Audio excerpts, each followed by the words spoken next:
Hello students, in this class I will discuss about the structural and functional families of the receptor. Okay, in my previous session I have discussed about receptors and receptor related some terminology like agonist, antagonist, inverse agonist, etc. etc. And in this session I will briefly elaborate the fundamental of the receptors. Okay, come to this point, that is the structural and functional families of the receptor. We earlier we should know about this kind of terminology. That's why have a look the slides.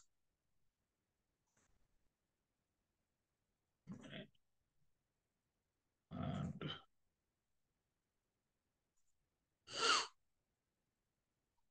that is the structural and functional families of the receptors. So as I said, there is some terminology which I have earlier discussed. That is the selectivity, affinity, efficacy, intrinsic activity, etc. etc. So first of all, we should know about what is receptor. What is receptor? Receptor is a macromolecule which is present the surface or inside the effector cells and which are responsible for the secondary effect by uh, serves to recognize the signaling molecule and initiate the response. Okay, means receptors are the macromolecules which are present inside or outside the effector cell and which are responsible for the recognition point of view to initiate the response. Okay, clear? Now, the terminology is first one is the agonist. And what is agonist? As I say the previous class, according we can define as an agonist, antagonist, partial agonist, or antagonist in the basis of the terminology selectivity or affinity and intrinsic activity. Okay, then we can easily say the agonist drug which initiate pharmacological action after binding to the receptor and similar to natural, such as similar to natural hormones, transmitter, etc., etc., and which have the high affinity and also intrinsic activity. Means affinity means A equal to 1 and intrinsic activity equal to 1. Okay. And what is inverse agonist? This is an agent which activates a receptor to produce an effect in the opposite direction to that of the agonist. Okay, such as BGD receptors, means benzodiazepines receptor in CNS stimulation, anxiety, etc., etc. Means which have the affinity means A equal to 0 and I equal to -1. Okay, and what is antagonist? In that theory, antagonist means here A equal to 1, which have the affinity but no intrinsic activity. Okay, same affinity for the receptor and similar to the agonist, but poor or no intrinsic activity. Okay, and if you're talking about the partial agonist is an agent which activates the receptors to produce some maximal effect but antagonize the action of the full agonist. So these are the some kind of general terms which are used, okay, to study this session or this chapter, that is the receptors, okay. Now the another term is that is the ligand, okay. So what is ligand? Now any molecule which attached selectively or particularly receptors or sites and which have the affinity or binding ability without regard to functional change, these are the ligands. Basically, if we're talking about the multiple receptor types, such as histamine, H1 receptor, H2 receptor, H3 receptors, then we see the effect of the ligands. Okay. And next portion is the nature of receptor. So, what is the nature of receptors? Basically, receptors are regulatory macromolecules. Okay, receptors are regulatory macromolecules, means mostly they are proteins, though nucleic acids may also serve as receptors. Okay, hundreds of receptors protein have been isolated, purified, cloned their primary amino acid sequence has been worked out, and molecular cloning has also helped the obtaining the receptor protein in larger quantity to study its structure and properties. Okay. The cell surface receptor with their coupling and effector protein are considered to be floating in a sea of membrane lipids. The folding and orientation and topography of the system being determined by the interaction between the lipophilic and hydrophilic domains of the peptide chains with solvent molecules. Okay. Some kind of non-polar portions of amino acid chain tend to vary within the membrane. So these are the some kind of receptor natures and which are we are talking about. Okay, if we talking some clinically useful drug which can act upon physiological receptor and which mediated response to transmitters, hormones, autocoids, or other endogenous or signal molecules, such as example cholinergic or adrenergic or histaminergic drugs on other such receptor. In addition, now some truly drug receptors have been described for which there are no known physiological ligands, such as benzodiazepine receptors, sulfonylurea receptors, and receptors for which no endogenous mediator or ligand is at present known is called as orphan receptors. Okay, clear?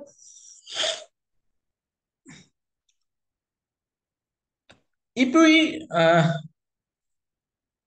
talking about the classification of the receptors, then there is multiple types and subtypes of receptors are there. For signal molecules have played an important role in the development of number of targeted and more selective drugs. Okay, even at early stage of evolution of receptor pharmacology, it was observed that the action of ACH means acetylcholine would be grouped into muscarinic and nicotinic depending upon whether they were mimicked by their known alkaloid such as muscarine and nicotine, and according they are said to be mediated by two types of cholinergic receptors such as muscarinic and nicotinic. Okay, and these concepts strengthened by the finding that muscarinic actions were blocked by atropine. Okay, so depending upon such kind of following criteria, we are classifying the receptors as on the basis of their pharmacological criteria, tissue distribution, ligand binding, transducer pathway, and molecular coding. Okay. If we're talking about the pharmacological criteria for the classification of receptor, then classification based on the relatively potencies of selective agonist and antagonist. Okay. This is the classical and oldest approach with direct clinical peering, which is used to delineating muscarinic and nicotinic means cholinergic receptors, or as well as adrenergic means alpha and beta receptor. If we're talking about the tissue distribution, the relative organ tissue or distribution on the basis of designating the subtypes such as cardiac beta adrenergic receptors, while beta 1 while bronchial as beta 2.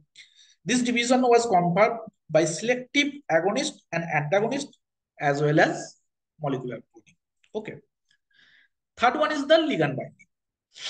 Ligand binding means measurement of the specific binding of high affinity radio level ligand to cellular fragments. Basically, they are usually membranes.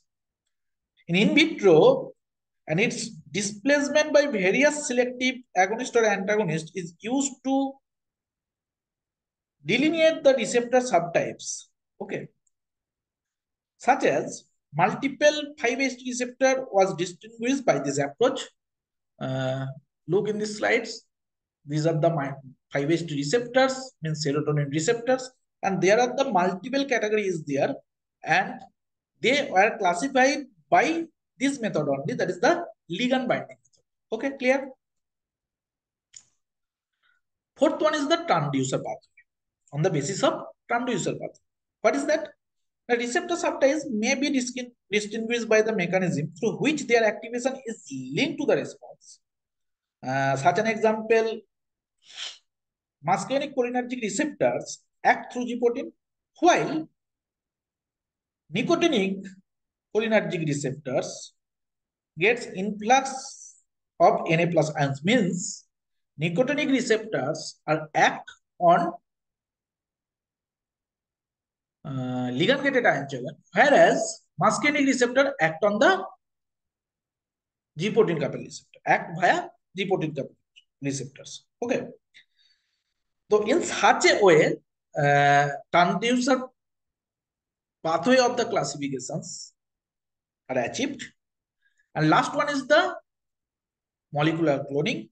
And here the receptor protein is cloned and its detailed amino acid sequence as well as three-dimensional structure is worked out. Subtypes are designated on the basis of sequence homology. And this approach in the recent year resulted in a flood of receptor subtypes, and several isoforms are there, and which is also be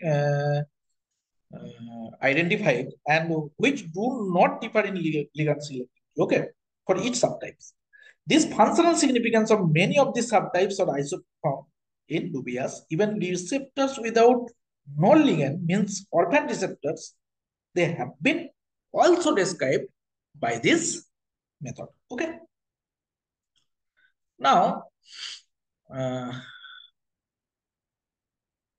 if we talking about the drug actions or drug effect in brief way, then we should say the initial combinations of the drug with its receptors, means the interaction between drug and receptors, which happen the conformational changes in the case of agonist, and if in the case of antagonist, it's prevention. Okay.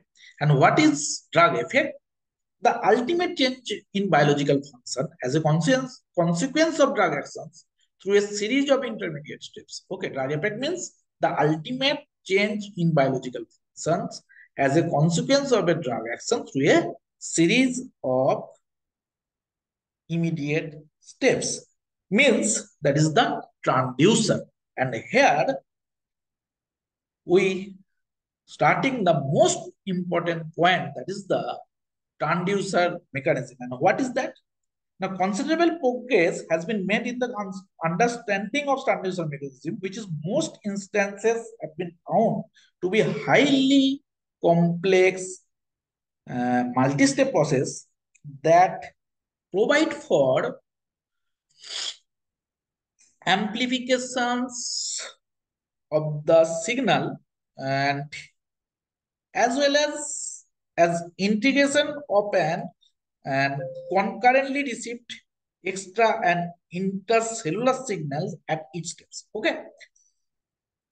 And because only a handful a transducer pathway are shared by a large number of receptors, the cell is able to generate an integrated response reflecting the sum total of diverse signal inputs. And in that, we can group into five major categories, which is five or that is the four major category. That is the G-protein couple receptor, which is called GPCR. Second one is the receptor with intrinsic ion channel. It is also called ligand-gated ion channel receptors. Third one, kinase-linked receptor, which is also called enzymatic receptors. And fourth one is the receptor regulating gene expressions or hormonal receptors or steroid receptors. Okay. Means on the basis of this mechanism, transducer mechanism, we can broadly classify the receptor in four categories. Okay. The first one is the GPCR, means G-protein coupled receptor. Second one is the receptor with intrinsic ion channel or ligand-gated ion channel. Third one is the kinase linked receptor or enzymatic receptor. And fourth one is the receptor regulating gene expression or nuclear receptor or hormonal receptor, like that. Okay. Now, I'm starting with that is the most important kind of receptor, that is the G-protein coupled receptor or GPCRs. And these are the large family of the cell membrane receptor which are linked to the effector through one or more GTP activated proteins like G proteins for the response effectuation.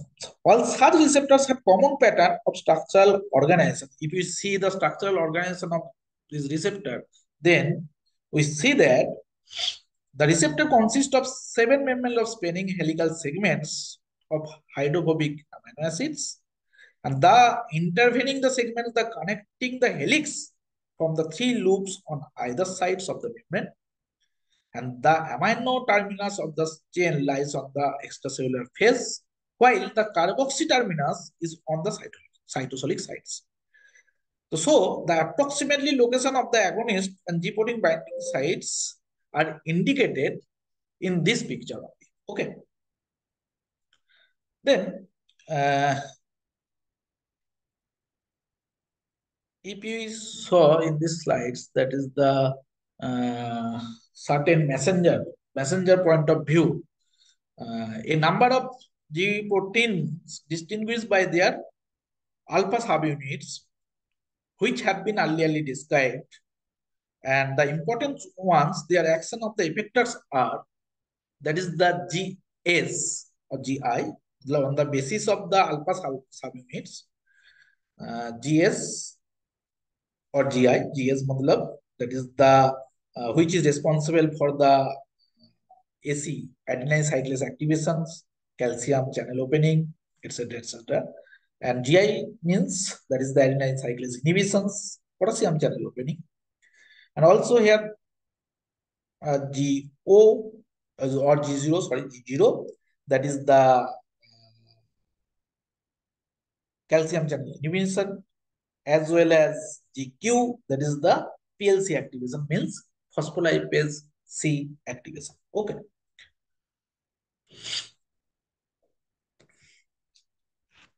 So in this kind of receptor, why it is called as GPCR? Because ligand or any kind of ligand which are interact with the GPCR, means G-protein coupled receptor, which leads to G-protein, form a G-protein to GTP, means active G-protein. Okay. That's why this is called as G-protein coupled receptor. And in this, on this basis,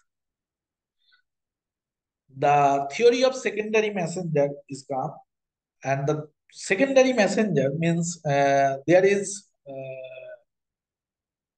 three types of secondary messengers which is related with the GPCR. First one is the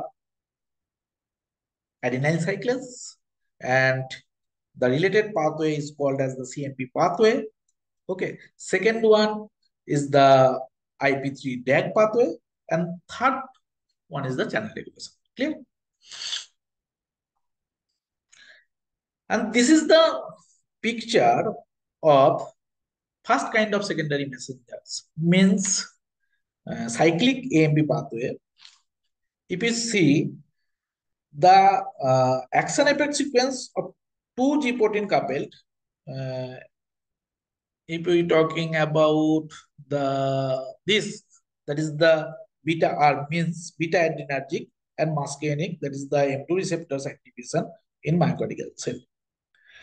And here is the agonist, that is the ADR binding to the beta receptors on the cell surface, inducing a conformational change which permit the interaction of the G protein binding site and with the stimulatory G protein, that is the GS.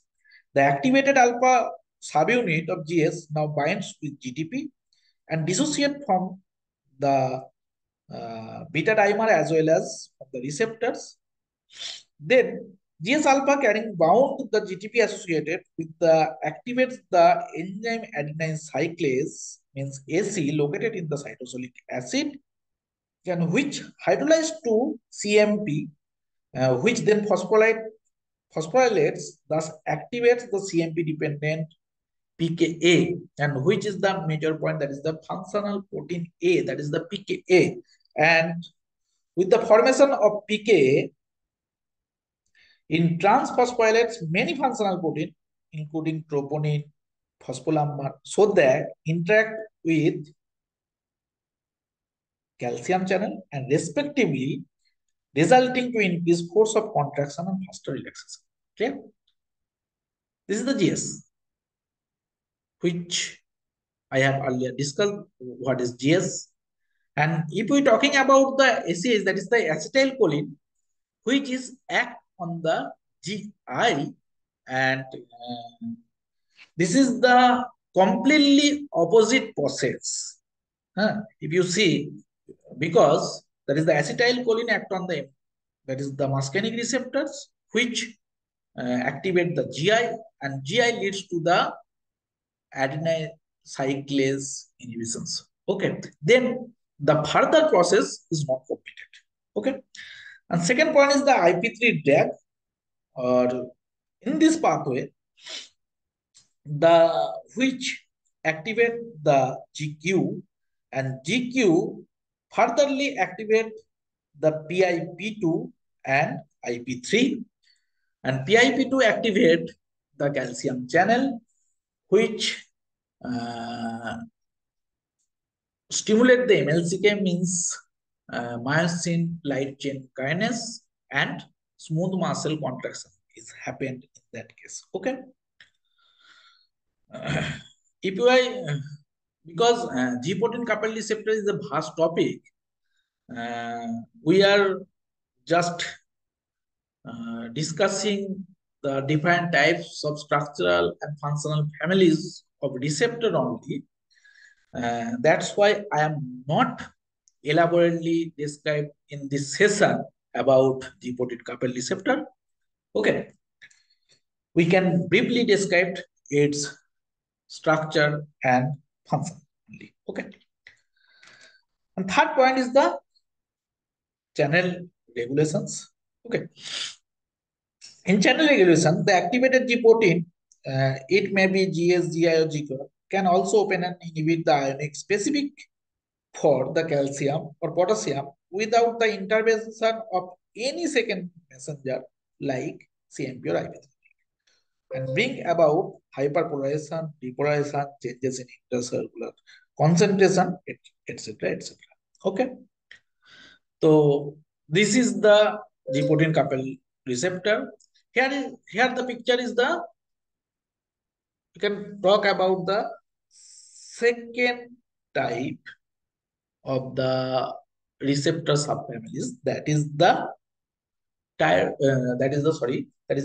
gated ion channel or ion channel receptors. If we see uh, this receptor, then we can see here is the 5 ligand binding domain. Okay, and in case if we counted as nicotinic receptor, which is considered as ligand binding receptor, then we see it is composed of 5 subunits, that is the 2 alpha, 1 beta, 1 gamma, and delta, enclosing a transmembrane of ion channel within the sub alpha subunit. And normally the channel is closed when two molecules of acetylcholine bind to the alpha subunits. All subunits move apart, opening in the central pore, which is shown on the B type in the diagram, and enough to allow passage of partially hydrated sodium ions. Okay, clear? Means ligand gated ion channels are 5 domains or 5 subunits. That is the 2 alpha subunits, which is the uh, agonist or ligand binding sites, as I called, which may be an agonist or which may be an antagonist. This kind of receptors is also a cell surface receptors like GPCR and enclose ion selective channels for sodium, potassium, calcium, and chlorine. And within their molecules, agonist binding opens the channel, cause depolarizations or hyperpolarization. Means depolarization in the case of sodium and calcium, and hyperpolarization in the case of potassium. Okay, or chlorine. Depending on the ion that flows through, the nicotinic, cholinergic, GABA A receptor is also a ligand gated ion channels, whereas GABA B is the GPCR. Glycine, excitatory, and glutamate, etc., etc. These are the only examples of this kind of receptors. Okay. Thus, in these receptors, the agonist directly operates ion channel without the intervention of any coupling protein or secondary messengers like GPCRs. The onset and offset of the response to this class of the receptor is fastest, and even in milliseconds. Okay. And third kind of receptor we are talking about, that is the enzyme linked receptors or protein tyrosine kinase receptor. Okay. As we see in the picture, that is the basically this class of receptor are utilized primarily by peptide hormones and are made up of large extracellular ligand binding domain connected through a single transmembrane helical peptide chain to an intercellular subunit, and which having the enzymatic property obviously, and the enzyme at the cytosolic site is generally a protein kinase but can also be a glunyl cyclase in few cases.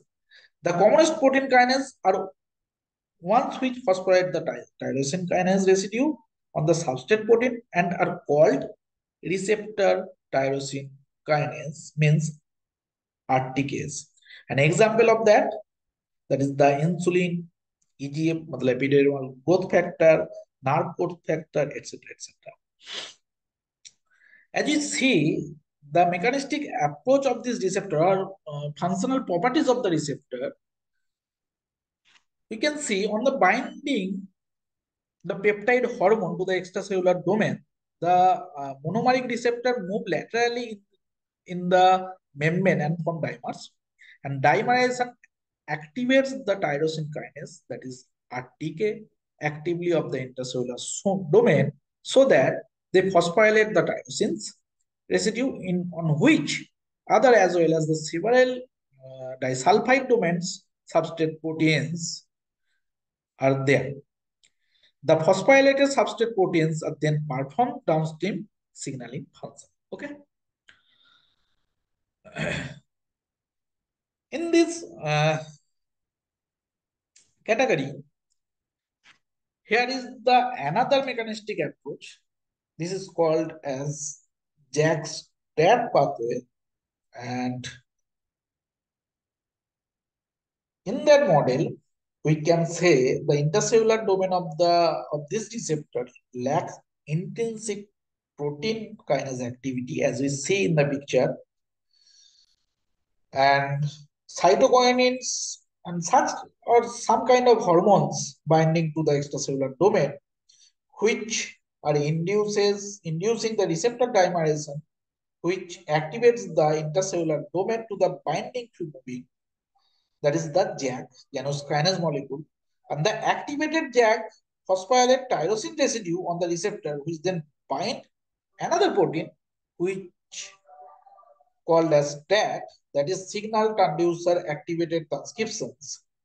And the phosphorylated TAT dimerize dissociate from the receptor to move the nucleus to regulate transcription of the target gene. Then the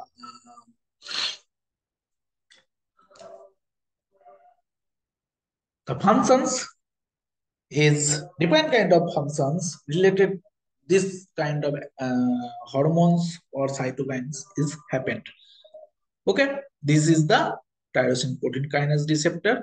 And last one is that is the hormonal receptors, or you can say that is the nuclear receptors, or you can say that is the steroidal receptors, etc., etc.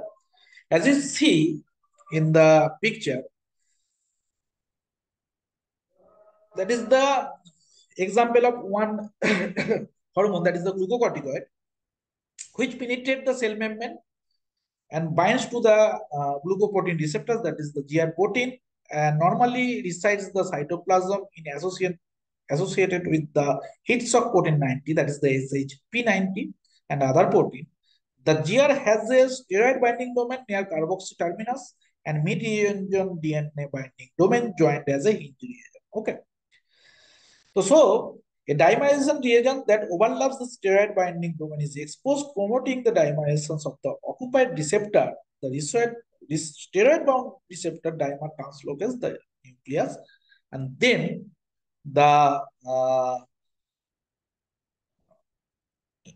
then when translocate the nucleus happen, then binds to the co-activator or compressor protein and interacts with the specific DNA sequences called, that is the GRE, glucocorticoid responsive elements in the regulatory region of appropriate gene.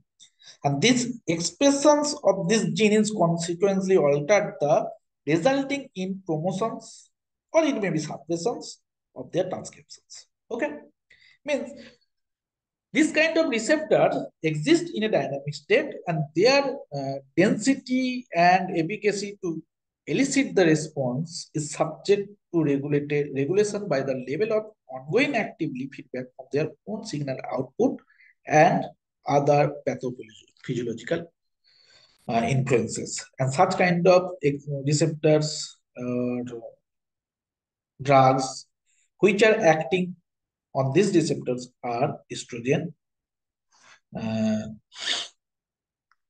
or thyroid hormones, or uh, different kind of androgens, progesterone, or etc. etc. As I am saying that this kind of receptor are not cell surface receptor, they are located in the inner surface of the cell or affected cells, or located in the inner surface of inner of the nucleus, the onset of actions of this receptor are slowest. Okay, so these are the fundamental of the receptors, and here are the 4 types. I hope all of you are understand this session. Thank you for this session. Bye bye.